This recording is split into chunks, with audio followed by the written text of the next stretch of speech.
اور اصلی معنی یہ ہے کہ بندہ ساری زندگی اپنے آپ کو بندہ بن کر گزارے، آقا بن کر نہیں۔ اللہ جل جلالہ کی بندگی کا احساس اس کے قلب و جگر میں پیوست ہو۔ اب عبادت اور بندگی جو ہے یہ بھی دو قسم کی ہوتی ہے۔ ایک وہ بندگی ہے کہ جو اگرچہ اپنی ذات میں کوئی عبادت کا طریقہ نہیں ہے، مباحات میں سے ہے، لیکن اللہ جل جلالہ نے اپنے فضل و کرم سے ایسا کر دیا ہے کہ وہ جو خاص کام ہیں جو اصلاً نہ فرض تھے، نہ واجب تھے، نہ سنت تھے، بلکہ محض مباح تھے، جائز تھے، ان کو اللہ جل جلالہ اپنے فضل و کرم سے، حسن نیت کی برکت سے اور اتباع سنت کی نیت سے کرنے میں اس کو بھی عبادت شمار کر لیتے ہیں۔ اپنی ذات میں وہ عبادت نہیں تھی، جیسے کھانا پینا کوئی عبادت تو نہیں ہے۔ آدمی اپنی پیٹ کی بھوک کے تقاضے کو پورا کرنے کے لیے کھانا کھاتا ہے، پانی پیاس لگتی ہے تو پانی اپنے ذاتی احتیاج کے لیے پیتا ہے۔ لیکن اگر انہی کسی کھانے کو حسن نیت کے ساتھ کھایا جائے کہ اس کے ذریعے اللہ تبارک و تعالی میرے بدن کو تقویت عطا فرمائیں گے اور وہ طاقت میں اللہ تعالیٰ کی رضا کے کاموں میں صرف کروں گا، اور اس طرح یہ انجام دوں گا جس طرح نبی کریم سرور دو عالم صلی اللہ علیہ وسلم انجام دیتے تھے، جس طرح آپ تناول فرماتے تھے، جس طرح آپ پیتے تھے، اسی طریقے کو اختیار کر کے پیوں گا اور کھاؤں گا، اور اللہ جل جلالہ کا شکر ادا کروں گا۔ تو ایک تو حسن نیت، دوسرے اتباع سنت، تیسرے ادائے شکر، یہ تین چیزیں اس کے ساتھ مل گئیں تو کھانے کو بھی عبادت بنا دیا، پینے کو بھی عبادت بنا دیا۔ تجارت، زراعت، معیشت کے سارے کام، روزی کمانے کے سارے کام، وہ سب حسن نیت سے اللہ تعالیٰ اپنے فضل و کرم سے عبادت میں شمار کر لیتے ہیں۔ حقیقت میں وہ عبادت نہیں ہوتے، مباحات ہوتے ہیں، لیکن اللہ تعالیٰ کے فضل و کرم سے عبادت ہوتی ہے۔ اس لحاظ سے یہ کہا جانا چاہیے کہ ایک مومن جو واقعتاً اپنے دل میں بندگی کا احساس لیے ہوئے ہو، تو اس کا صبح سے لے کر شام تک اور رات تک سونے تک کوئی عمل ایسا نہیں ہونا چاہیے جو بالواسطہ عبادت نہ بن جائے۔ تو ساری زندگی عبادت ہو جاتی ہے۔ اللہ تعالیٰ اس کی توفیق دے ہمیں، تو کوئی لمحہ ایسا نہیں زندگی کا جس کو ہم عبادت نہ بنا سکیں، کبھی حسن نیت سے، کبھی اتباع سنت سے، کبھی ادائے شکر سے، کبھی دعا مانگنے سے کہ اللہ مجھے بھوک لگ رہی ہے، اچھا کھانا کھلا دی۔ اگر یہ بھی کہہ دیا تو یہ بھی بات، یہ کہہ دیا اللہ مجھے پیاس لگ رہی ہے، اچھا پانی پلا دیجئے، اللہ گرمی لگ رہی ہے، گرمی کا کوئی اچھا انتظام فرما دیجئے، سردی لگ رہی ہے اس کے بچاؤ کا انتظام فرما دیجئے۔ تو جب بندہ یہ سارے کام کر رہا ہے تو وہ عبادت ہی کر رہا ہے، اللہ تعالیٰ اپنے فضل و کرم سے اس کو عبادت میں شمار فرما رہے ہیں، اجر و ثواب اس پر مرتب فرما رہے ہیں۔ یہ ہے بالواسطہ عبادت ہے۔ لیکن ایک وہ ہے جو براہ راست عبادت، یعنی اس کا کوئی اور مقصد سوائے بندگی کے نہیں ہے، اس کا مقصد صرف اللہ جل جلالہ کے سامنے اپنے تذلل کا اظہار ہے، اپنی عاجزی کا اظہار ہے، اللہ تبارک و تعالیٰ کی عظمت کے آگے سجدہ ریز ہونے کا ارادہ ہے، اس میں کوئی دنیاوی مفاد اس سے وابستہ نہیں، وہ ہے عبادتیں اصلی،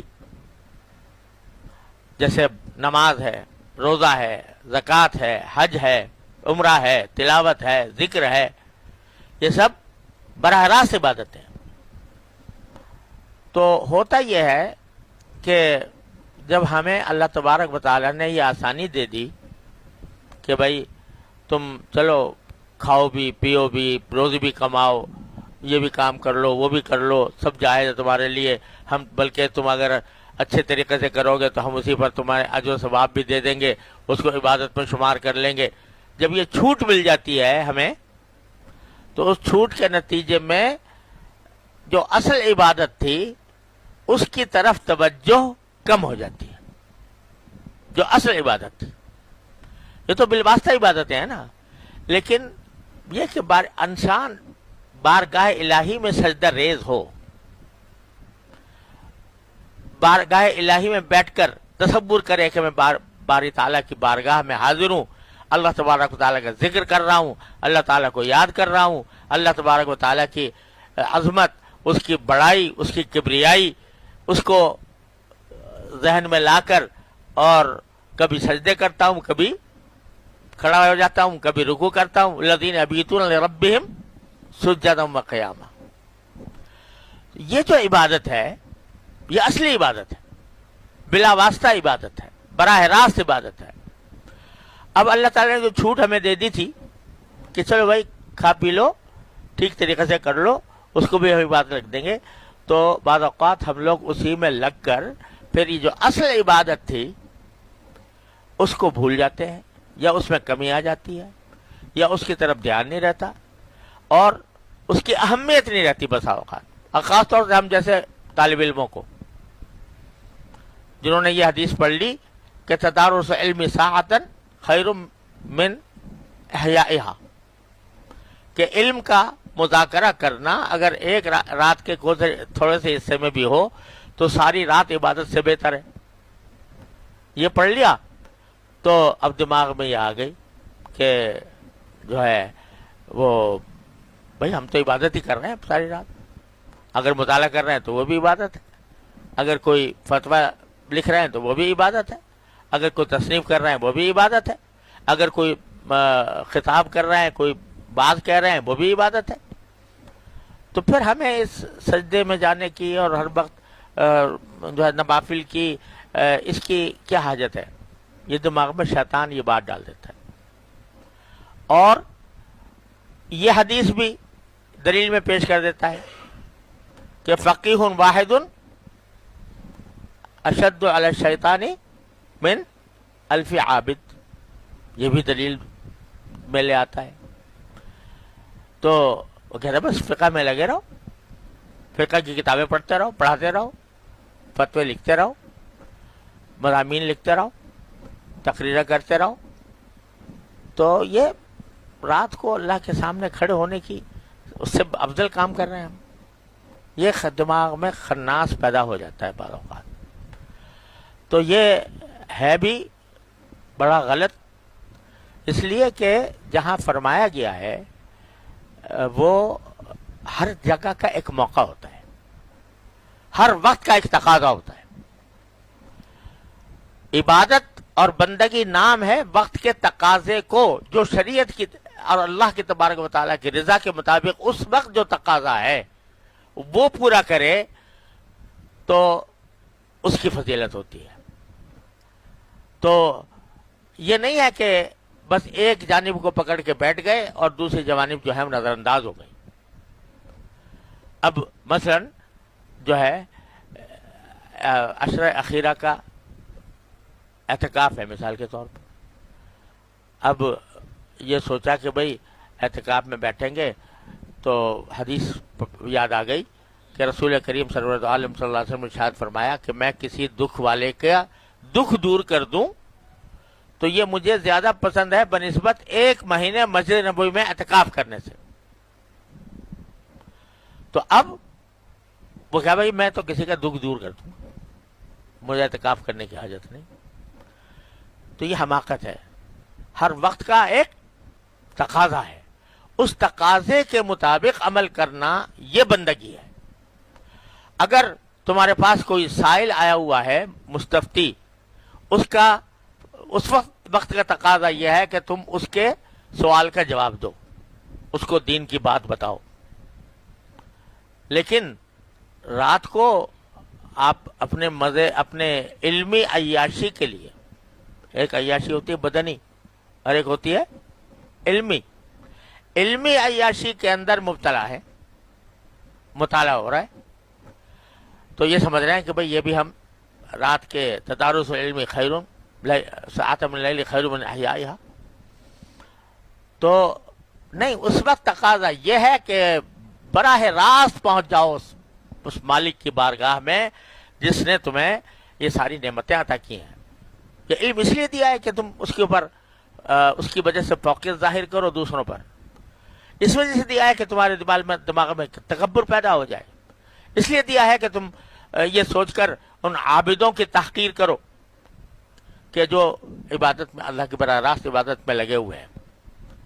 یہ اس کی بات ہے کہ ایک فقیہ اور عابد میں فرق یہ ہے کہ فقیہ جو ہے، یہ مطلب نہیں ہے کہ وہ عابد نہیں ہوتا اور اس کی فضیلت ہوتی ہے. نہیں، فقیہ ہے تو ہی وہ حقیقت میں کہ جس کا دل اللہ تعالیٰ سے جڑا ہوا، وہ ہے فقیہ.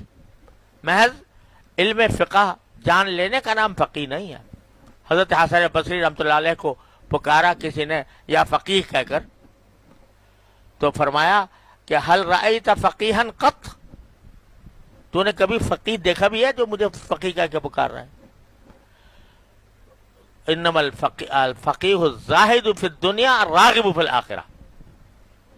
جو دنیا کے اندر اس کی رغبت کم ہو اور آخرت میں رغبت زیادہ ہو، وہ ہے فقیہ. فقیہ کی تعریف میں یہ بات شامل ہے. ہاں البتہ اس کا معظم اشتغال، یعنی زیادہ تر اس کا اشتغال جو ہے وہ ٹھیک ہے، وہ اپنا علمی کاموں کے اندر ہو رہا ہے، لیکن اس کے باوجود جو ہے ایسا نہیں ہے کہ وہ عبادت کی لذت سے محروم ہے. عبادت جو اصل عبادت ہے اس کے برکات سے محروم ہے، ہرگز نہیں.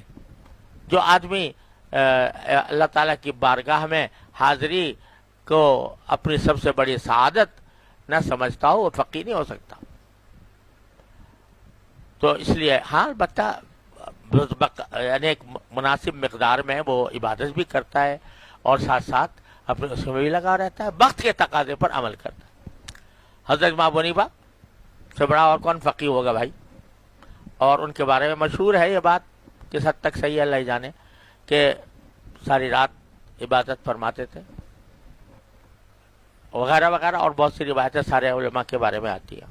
خیر، میں کہہ یہ رہا تھا کہ چونکہ اللہ تبارک و تعالیٰ نے ہمیں چھوٹ دے دی کہ بھئی دنیا کے کام بھی کرتے رہو اور ذرا سا زاویہ نگاہ درست کر لو، تو زاویہ نگاہ کی درستی سے ہم تمہارے دنیاوی کاموں کو بھی عبادت بنا دیں گے. تو اس واسطے جو اصل عبادت کے کام تھے ان کی طرف توجہ، ان کی اہمیت، ان کی طرف التفات یہ کم ہو جاتا ہے. تو اللہ تبارک و تعالیٰ کبھی کبھی ہمیں غفلت سے کھینچ کر بلاتے ہیں. یہ رمضان اسی لیے آ رہا ہے، رمضان اس لیے آ رہا ہے کہ بھئی تم نے ساری زندگی، اب 11 مہینے تم نے گزار لیے، اس میں تم یہ سوچتے رہے کہ بھئی ہم تو ہر کام جو کر رہے ہیں وہ اللہ کی مرضی کے مطابق کر رہے ہیں، لہذا وہ عبادت ہے اور ثواب ہے. تو اور اپنی اللہ کی بارگاہ میں حاضری کا جو عمل ہے، جو اصل عبادت ہے، اس کو تم فراموش کر رہے ہو. کہاں بھاگے جا رہے ہو؟ آؤ ادھر. رمضان، شہر رمضان الذی انزل فیہ القرآن ھدی للناس وبینات من الھدی والفرقان. یہ مہینہ اس لیے آتا ہے غفلت سے نکالنے کے لیے اور اللہ جل جلالہ سے براہ راست تعلق قائم کرنے کے لیے، کہ اس میں بندہ جو ہے وہ اور مصروفیات کو ترک کرے یا کم کرے، اور زیادہ مصروفیت جو ہے وہ براہ راست اللہ جل جلالہ سے رابطہ قائم کرنے کی وہ اس کے اندر اس کی طرف متوجہ ہو جائے. اسی لیے ہمارے ہاں جو چھٹیاں ہوتی ہیں مدارس دینیہ میں، چھٹیاں شعبان رمضان میں ہوتی ہیں. ساری دنیا میں ان کی گرمی سردی کا حساب ہوتا ہے چھٹیوں کا. یہ گرمی کی چھٹیاں ہیں، یہ سردی کی چھٹیاں ہیں. اور ہمارے ہاں چھٹیاں جو ہوتی ہیں وہ رمضان کی ہوتی ہیں. یہ بلا وجہ نہیں ہے. یہ اس لیے ہے کہ بھئی ٹھیک ہے سال تم نے گزار لیا پڑھ کے، پڑھنا بھی ثواب، پڑھانا بھی ثواب، لیکن اب براہ راست اللہ جل جلالہ سے تعلق قائم کرنے کا ایسا نہ ہو کہ بھول جاؤ تم. تو اب کچھ وقت تمہیں دیتے ہیں کہ جس میں تم اس مشغلے سے اپنے آپ کو فارغ کر کے اور زیادہ سے زیادہ اللہ جل جلالہ کی طرف رجوع کرو، براہ راست عبادتوں کا اہتمام کرو. تو عبدیت جو ہے وہ بڑی عجیب چیز ہے اور بڑی عام چیز ہے، بڑی نافع چیز ہے. یہ عبدیت جو ہے نا، میں جو کہہ رہا ہوں کہ بھئی ہر وقت جو انسان مباح کام کرے تو وہ بھی حسن نیت سے ثواب بن جاتا ہے، یا یہ کہ اتباع سنت کی نیت سے ثواب بن جاتا ہے، یہ ساری باتیں اس وقت پیدا ہوتی ہیں جب اللہ کا انسان کا دل اللہ تبارک و تعالی سے جڑا ہوا ہو، تعلق مع اللہ مضبوط ہو. تو اس وقت پھر جب آدمی مباح کام کر رہا ہوتا ہے اس وقت بھی وہ اللہ کا ذکر کر رہا ہوتا ہے کہ یا اللہ یہ آپ نے مجھے توفیق دی ہے، میں بسم اللہ پڑھ کے کھا رہا ہوں، بسم اللہ الرحمن الرحیم پڑھ کے کھا رہا ہوں، میں الحمدللہ کہہ کر شکر ادا کر رہا ہوں. اور اگر تعلق ہی مضبوط نہیں ہے اللہ تبارک و تعالیٰ کی ذات سے، تعلق ہی مضبوط نہیں ہے، بندگی کا احساس دل میں جاگزی نہیں ہے، تو پھر یہ سارے کام ہوتے رہیں گے اور یاد ہی نہیں آئے گا کہ بھئی اللہ میاں کو بھی یاد کرنا ہے اس سلسلے میں. تو اس لیے یہ وقت دیا جاتا ہے اللہ تبارک و تعالیٰ کی طرف سے، رمضان کا مہینہ، کہ اب اور دھندے چھوڑو اور اب آ جاؤ میری طرف. اب ہر رات آواز لگائی جا رہی ہے، ہر رات آواز لگائی جا رہی ہے، یا باغی الخیر اقبل یا باغی الشر اقصر. تو یہ آوازیں اس لیے لگائی جا رہی ہیں کہ بھئی کہاں بھاگے جا رہے ہو، ذرا ہمارے پاس آؤ، ہماری بارگاہ میں حاضر ہو، ہمارے اپنا عجز و نیاز بجا لاؤ. جب بندہ پیشانی ٹیک دیتا ہے بارگاہ الہی میں تو بس سمجھو کہ ساری کائنات اس کے قبضے میں آ گئی. حضرت مجدور صاحب رحمۃ اللہ فرماتے ہیں شعر میں کہ میں اگر سجدے میں سر رکھ دوں زمین کو آسماں کر دوں، میں جب سجدے میں سر رکھ دوں زمین کو آسماں کر دوں. تو جب سجدے میں صحیح معنی میں سر رکھ دیا، سمجھے نا، یہ سوچ کے سر رکھ دیا کہ یہ میرے پروردگار کی بارگاہ ہے، اس کی چوکھٹ ہے، اس پر میں اپنی پیشانی رکھ رہا ہوں، اس کے آگے اپنی عاجزی اور اپنا عاجزی کا اظہار کر رہا ہوں، تذلل کا اظہار کر رہا ہوں. تو پھر سمجھو کہ ساری فکرنما جمعت لہ الدنیا بحذافیرہا، تو ساری کچھ جو ہے وہ نعمتیں اس کے وقت متوجہ ہو جاتی ہیں. اقرب ما یکون العبد الی اللہ تعالی فی السجود، سب سے زیادہ قرب باری تعالیٰ کا حاصل ہوتا ہے سجدوں میں. سجدے میں سے زیادہ قرب جب آدمی بندہ سر رکھ دیتا ہے اس بارگاہ میں تو اس سے زیادہ قرب کا کوئی اور مقام نہیں ہوتا. اسی لیے کہا گیا کہ الصلاۃ معراج المومنین، کہ نماز جو ہے وہ مومنوں کی معراج ہے. معراج یہی ہے کہ سجدے میں آدمی سر رکھ دے. تو اس میں اگر ذرا دھیان سے کرے نا، یہ ایسے ہی الٹ پلٹ کر کے فارغ ہو جائے تو اس میں وہ بھی ایک نعمت ہے، توفیق جو بھی ہو جائے نعمت ہے. لیکن جو سجدے کی اصل کیفیت ہے وہ در حقیقت اسی وقت حاصل ہوتی ہے جب آدمی دھیان سے سجدہ کرے.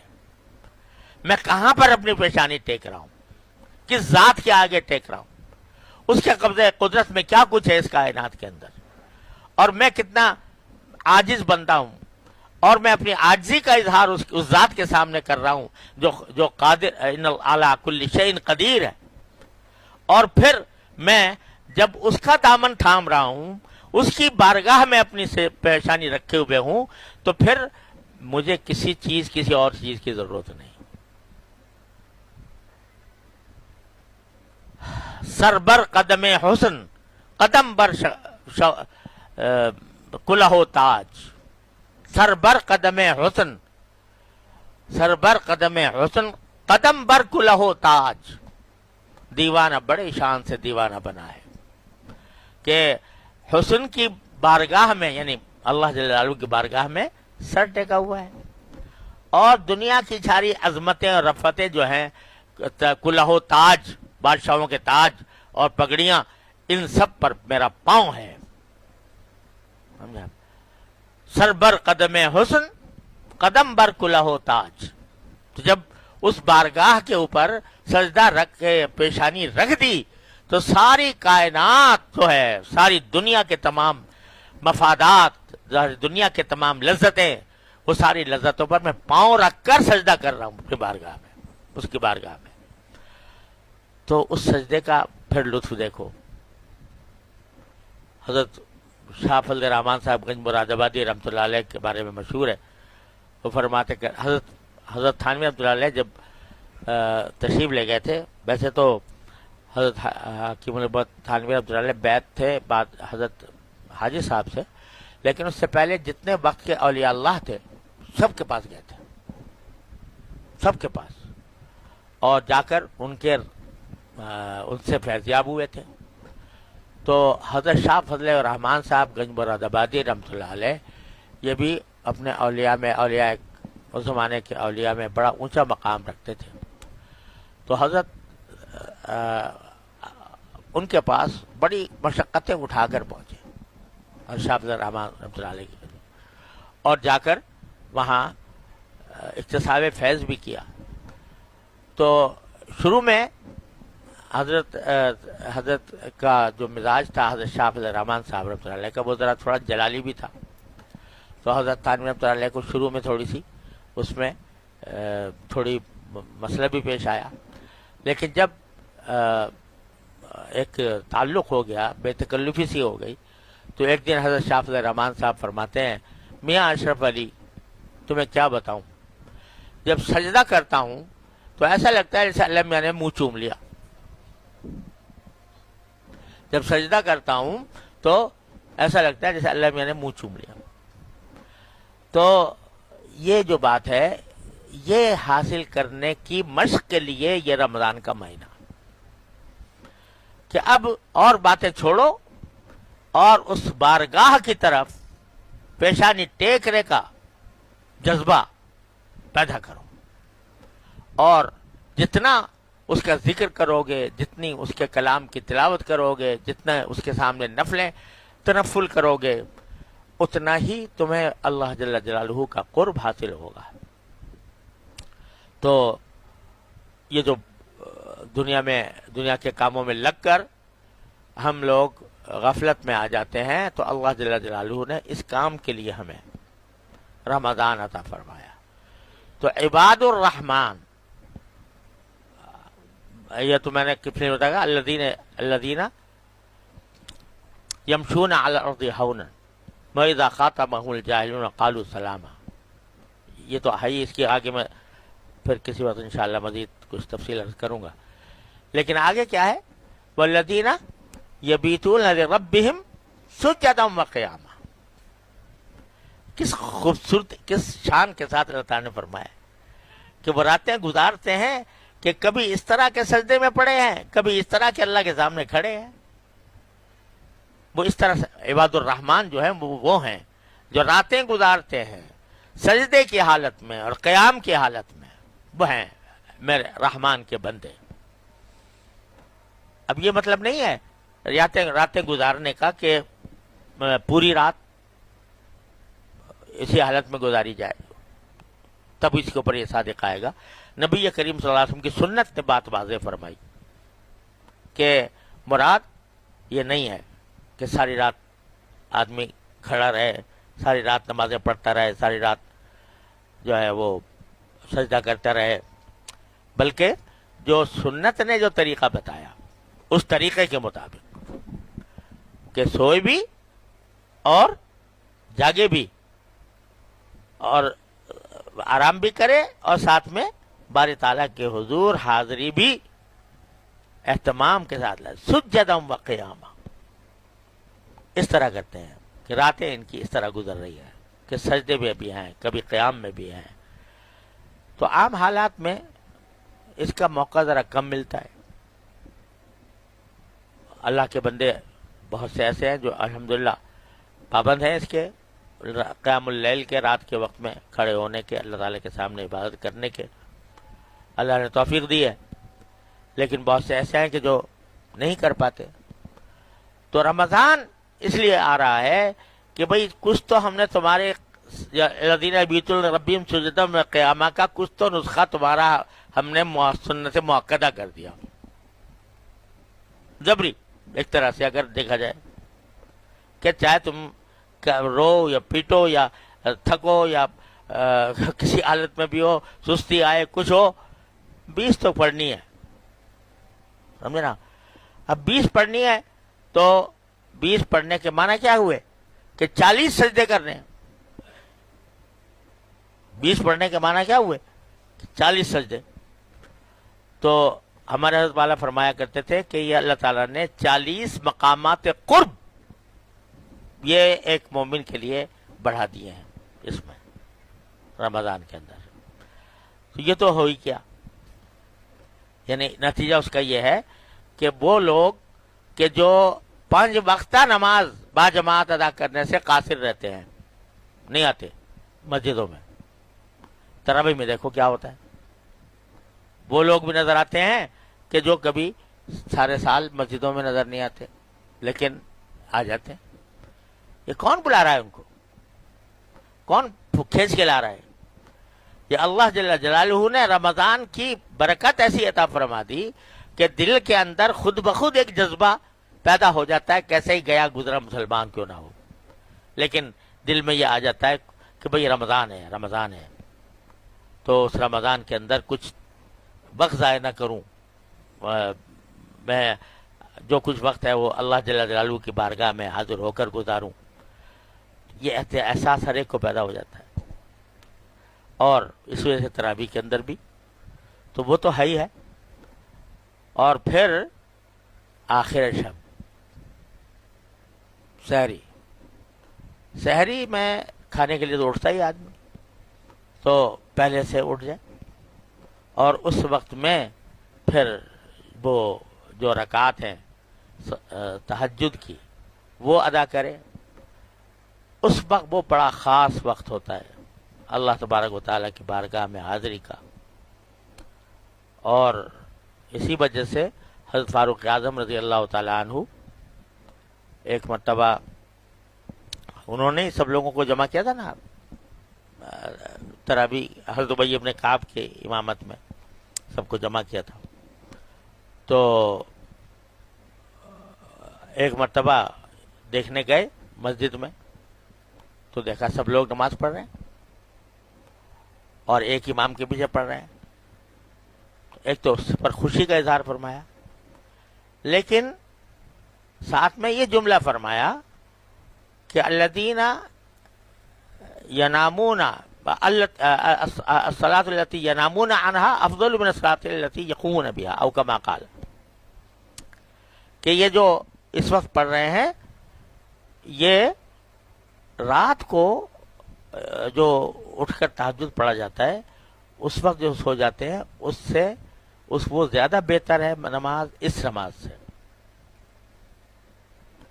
تو یہیں سے یہ بات معلوم ہو رہی ہے کہ تراویح الگ چیز ہے، تہجد الگ چیز ہے. اور تہجد کی فضیلت حضرت فاروق اعظم رضی اللہ تعالیٰ نے ان الفاظ میں بیان فرمائی. تو لہذا یہ سحری سے پہلے اس میں جتنا ہو سکے، چلو 4 ہی رکعتیں پڑھ لو، لیکن پڑھو دھیان سے کہ میں اپنی اللہ تبارک و تعالیٰ کی بارگاہ میں حاضر ہوں اور اس میں سجدن و قیامہ میں کسی طرح داخل اللہ میاں کروا رہے الذین یبیتون لربہم سجدن و قیامہ. اس میں اللہ تبارک و تعالیٰ داخل کر دے کہ ہم رات کو اس طرح گزاریں کہ آگے باری تعالیٰ کے آگے سجدہ ریز ہوں، اس کے آگے کھڑے ہوں، تو 4 رکعتیں 6 رکعتیں 8 رکعتیں جتنی اللہ تعالیٰ توفیق دے، اور اس میں سجدہ جب کرے آدمی تو بس سے ذرا تصور کر لے کہ میں کہاں سجدہ کر رہا ہوں. سر بر قدم حسن قدم بر کلہ تاج، وہ سجدہ ہے. کتنے پیار سے اللہ تعالیٰ نے فرمایا سورہ اقرا میں، سجدہ کرو اور پاس آ جاؤ، سجدہ کرو اور پاس آ جاؤ. تو اس سے پیارا اور کوئی اور پیاری کوئی اور دعوت ہوگی کہ سجدہ کرو اور پاس آ جاؤ. تو اللہ تبارک و تعالیٰ اپنی رحمت سے اس کی توفیق دے.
اور رحمان کو بندے کی کیا صفت ہے؟ عبدیت.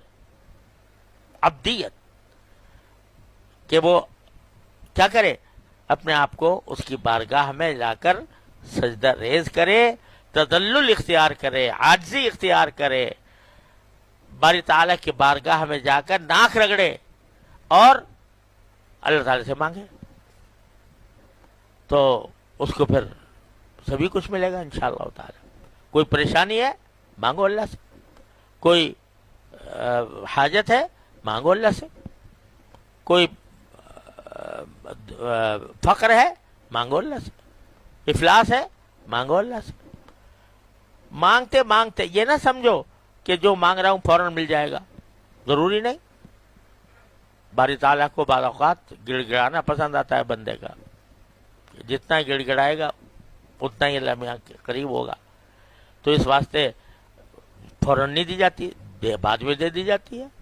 بعض اوقات مفید ہی نہیں ہوتی، مانگ رہا ہوتا ہے بندہ لیکن وہ مفید نہیں ہوتی اس کے حق میں، تو نہیں دی جاتی، کچھ اور اچھی چیز دے دی جاتی ہے.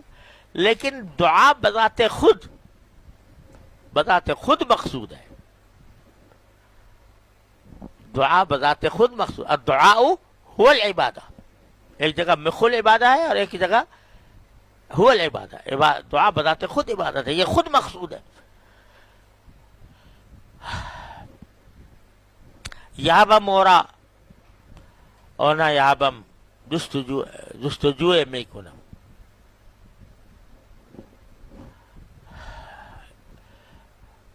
حاصل آیت یا نہ آیت آرزو می کنم. حاصل آیت یا نہ آیت آرزو می کنم. یابم اورا اونا یابم جستجوء می کنم. بندے کا کام یہ ہے کہ وہ جب جستجو کرتا رہے، کہتا ہے مانگے مجھے ملے یا نہ ملے مانگتا رہوں گا، میں اس کو پاؤں یا نہ پاؤں لیکن جستجو کرتا رہوں. تو یہ بذات خود مقصود ہے کہ آدمی بس اس قدم پر چلتا رہے. تھکن بھی بذات خود مقصود ہے، تھک جانا یہ بھی مقصود. اذا فرغت فانصب. تو تھکن، میرا شعر ہے کہ قدم ہے راہ الفت میں تو منزل کی حوث کیسی. قدم ہے راہ الفت میں تو منزل کی ہوس کیسی، یہاں تو عین منزل ہے تھکن سے چور ہو جانا۔ جب تھک کے چور ہو گیا منزل حاصل ہو گئی۔ اذا فرغت فانصب، یہی مقصود تھا۔ تو اس واسطے آدمی ذرا سی ہمت تھوڑی سی جوان کرے رمضان کے مہینے میں، ہمت ذرا آگے ہمت کو بڑھانے کی کوشش کرے کہ میں ایک عظیم زمانے سے گزر رہا ہوں، نظر نہیں آتے انوار آنکھوں سے، جو انوار اللہ تعالیٰ نے رمضان کے اندر رکھے ہیں، جو برکات رکھی ہیں وہ آنکھوں سے نظر نہیں آتی، وہ معنوی چیز ہے، اور وہ معنوی چیزیں، انہی معنوی چیزوں کا بعض مرتبہ یہ اثر پڑتا ہے کہ بندے کی رغبت عبادت کی طرف بڑھ جاتی ہے، یہ اللہ تعالیٰ کی طرف سے کرم ہوتا ہے۔ لیکن اس کو ذرا اور بڑھاؤ، ہمت کو اور بڑھاؤ کہ پہلے جتنا کرتے تھے اب اس سے کچھ زیادہ کریں، اور بڑھاؤ۔ سستی ہو رہی ہوگی تو سستی کا مقابلہ کرو، مجاہدہ کرو۔ نہیں دل چاہ رہا پھر بھی بیٹھا ہوں، پھر بھی کھڑا ہوں، دل نہیں لگ رہا تلاوت میں مگر کر رہا ہوں، دل نہیں لگ رہا نماز میں مگر پڑھ رہا ہوں۔ تو یہ جب اپنے اوپر زبردستی کر کے آدمی کام کرے گا، اسی کا نام مجاہدہ ہے، تو پھر اللہ تبارک و تعالیٰ کبھی محروم نہیں فرماتے۔ الذین جاہدوا فینا لنہدینہم سبلنا۔ ہمارے حضرت والا حضرت تھانوی رحمۃ اللہ علیہ اس کا ترجمہ فرماتے تھے کہ جو ہمارے راستے میں مجاہدہ کرتے ہیں، مجاہدہ کرنے کیا معنی؟ میں اس کو تعبیر کرتا ہوں اپنے اوپر زبردستی کرتے ہیں، اپنے اوپر زبردستی کرتے ہیں، دل نہیں چاہ رہا مگر کر رہا ہوں، تو اپنے اوپر زبردستی کرتے ہیں میرے راستے میں، میری خاطر۔ تو حضرت ترجمہ فرماتے ہیں لنہدینہم سبلنا، ہم ان کا ہاتھ پکڑ کر اپنے راستوں پر پہنچا دیں گے، گود میں اٹھا کر پہنچا دیں گے۔ کیوں؟ اس واسطے یہاں پر جو لنہدینہم ہے یہ بلا واسطہ متعدی ہو رہا ہے، تو مفعول بلا واسطہ آ رہے ہیں۔ جہاں اگر الہ ہوتا ہے لنہدیہم الہ، تو اس کے معنی ہوتے ہیں اراۃ الطریق، اور جہاں براہ راست دونوں مفعولوں کی طرف متعدی ہو تو اس کے معنی ہوتے ہیں ایصال المطلوب۔ اس لیے فرماتے ہیں کہ ہم ان کو گود میں اٹھا کر اپنے کولیاں بھر کے ان کو اپنے راستے پر پہنچا دیں گے۔ یہ کاہے کا صلہ ہوتا ہے؟ مجاہدے کا۔ مجاہدہ کیا؟ کہ دل میں سستی آ رہی ہے، ارادے میں سستی ہے، بدن تھک رہا ہے، طبیعت حاضر نہیں ہے، لیکن بیٹھ گیا اللہ کے لیے یا کھڑا ہو گیا اللہ کے لیے، یہ ہے مجاہدہ۔ اور جب یہ مجاہدہ ہوتا ہے کرتا رہے بندہ، ٹھیک ہے نہیں ہو رہا نہیں صحیح مگر لگا رہوں گا، کوئی ضروری نہیں کہ اس کو مزہ بھی آنے لگے، کوئی ضروری نہیں کہ اس کو محسوس بھی ہو، لیکن کر رہا ہے، کیے جا رہا ہے، تو پھر اللہ تبارک و تعالیٰ کی طرف سے کرم ہو ہی جاتا ہے، پھر کرم ہو ہی جاتا ہے، پھر اس کو زبردستی کرنے کی ضرورت نہیں ہوتی، پھر خود اس کے پاؤں خود بخود اٹھتے ہیں، اس کی ہمت خود بخود جوان ہوتی ہے، اس کے اعمال خود بخود اس طرف جاتے ہیں، بشرطے کہ لیکن شروع میں مجاہدہ تو کرنا پڑے گا۔ مجاہدہ کرو، اور مجاہدہ یہ ہے کہ کھا نہیں رہے، دن میں پی نہیں رہے، پیاس لگ رہی ہے نہیں پی رہے، دل چاہ رہا ہے کھانے کو نہیں کھا رہے، یہ مجاہدہ تو ہے ہی۔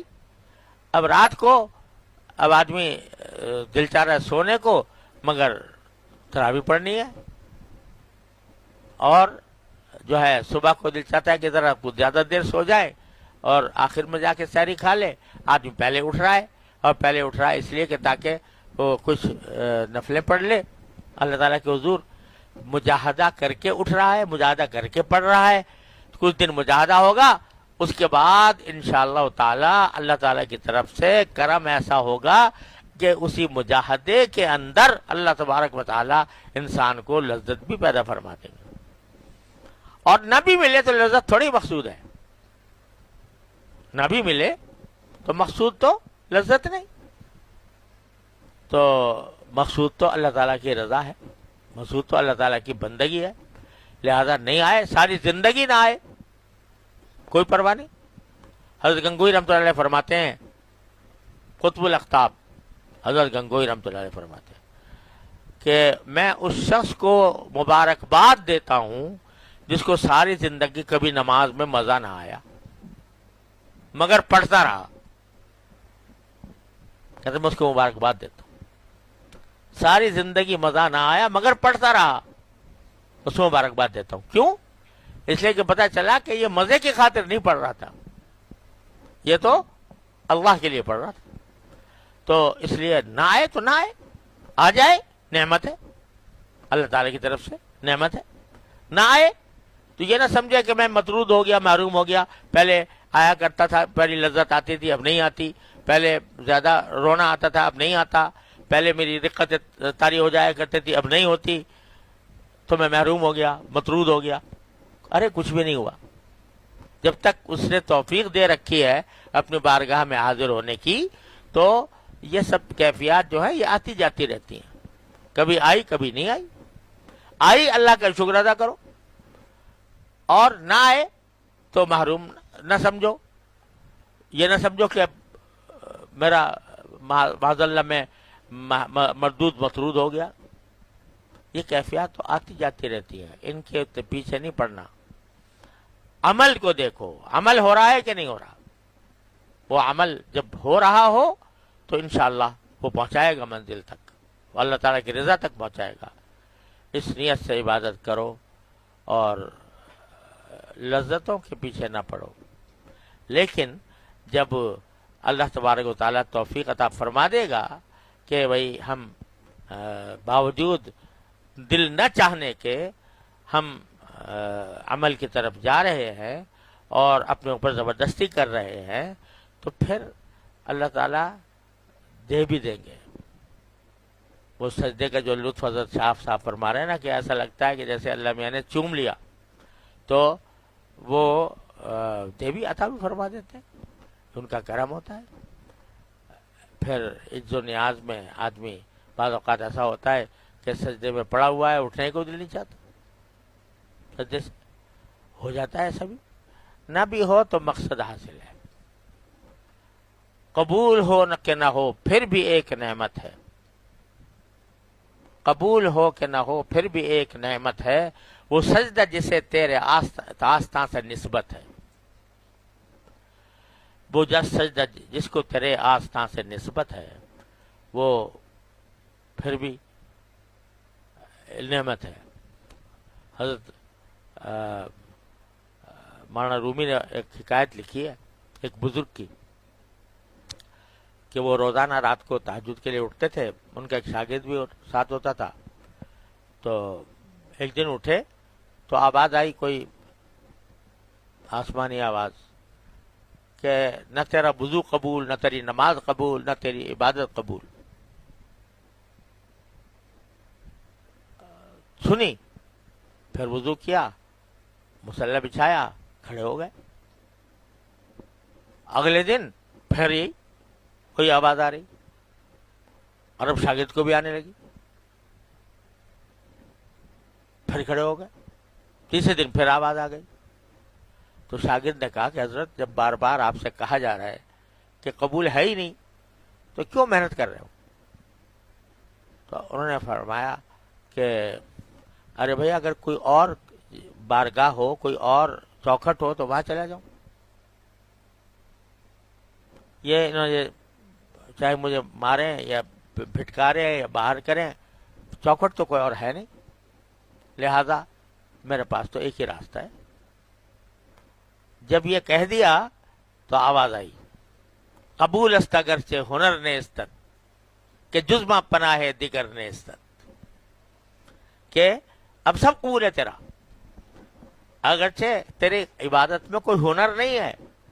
قبول است اگرچہ ہنر نیستت, ہمیں قبول ہے اگرچہ تیرے پاس کوئی ہنر نہیں ہے. کیوں قبول ہے؟ کہ جزما پناہ ہے دیگر نیست، کہ ہمارے سوا کوئی اور پناہ بھی تو نہیں ہے تیرے لیے. تو امتحان تھا در حقیقت. اللہ کے بندوں پر امتحان بھی آتے ہیں، آزمائش ہوتی ہے. اب اگر وہاں کوئی وہ شاگرد جیسا کہہ رہا تھا اس کے اوپر عمل کر کے بیٹھ جاتا، ختم ہو گیا تھا معاملہ. لیکن اللہ نے صحیح بات دل میں ڈالی اور کہا کہ جی اور کہاں جاؤں. اس لیے بھائی بس وہی پناہ گاہ ہے، وہی درگاہ ہے، وہی سجدہ، وہی آستانہ ہے، اسی کی طرف رمضان میں بلایا جا رہا ہے. اللہ تبارک و تعالیٰ اپنی رحمت سے ہم سب کو اس دعوت کو قبول کرنے، اس دعوت کے اوپر عمل کرنے کی توفیق دے دے بس. تو انشاءاللہ پھر دیکھو رمضان کس طرح گزرتا ہے اور کیا انوار و برکات لے کر آتا ہے اللہ نے چاہا. وصلی اللہ تعالی علی خیر خلقہ سیدنا مولانا محمد. اللهم صل على سيدنا محمد وعلى ال سيدنا محمد كما صليت على ابراهيم وعلى ال ابراهيم. ربنا ظلمنا انفسنا وان لم تغفر لنا وترحمنا لنكونن من الخاسرين. ربنا آتنا في الدنيا حسنة وفي الآخرة حسنة وقنا عذاب النار. یا رحم الراحمین، یا غیاث المستغیثین، اپنی رحمت سے ہمارے سارے گناہوں کو معاف فرما دے. یا اللہ، یا رحمان، یا رحیم، یا کریم، آپ نے اپنے فضل و کرم سے رمضان کا مہینہ عطا فرمایا ہے. یا اللہ ہمیں مل بھی جائے اپنی زندگی میں، اور یا اللہ اسے صحیح فائدہ اٹھانے کی بھی توفیق عطا فرما دیجیے. یا اللہ اس رمضان کو اپنے خاص قرب کا ذریعہ بنا دیجیے، اپنے ساتھ خصوصی تعلق کا ذریعہ بنا دیجیے. یا اللہ اس کے جتنے رمضان کے مہینے میں جتنے آپ نے انوار و برکات رکھے ہیں، اے اللہ وہ سب ہم کو عطا فرما دیجیے. یا اللہ کسی سے محروم نہ فرمائیے.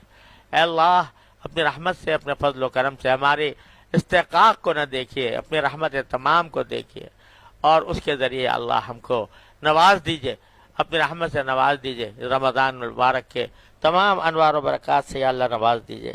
اے اللہ ہمارا عمل تو ہمیشہ ناقص ہی رہے گا. یا اللہ آپ کے بارگاہ کے قابل تو کوئی بھی عمل نہیں.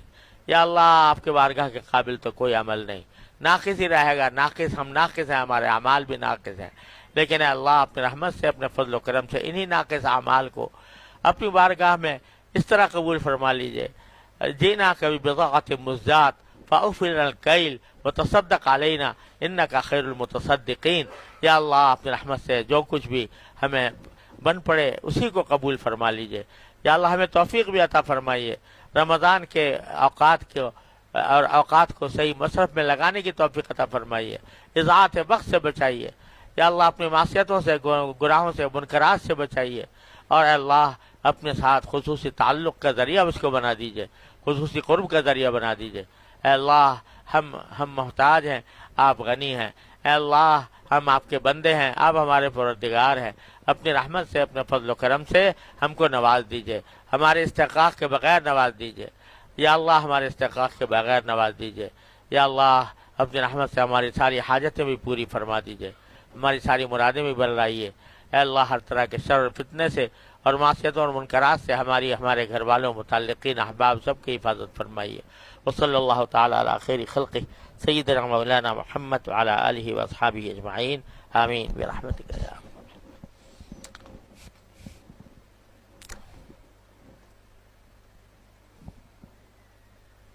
کیا ہوا؟ وہاں آواز آ رہی تھی مسجد میں کہ نہیں؟ کوئی مسجد سے آیا تھا کہ آپ لوگ سے آ گئے؟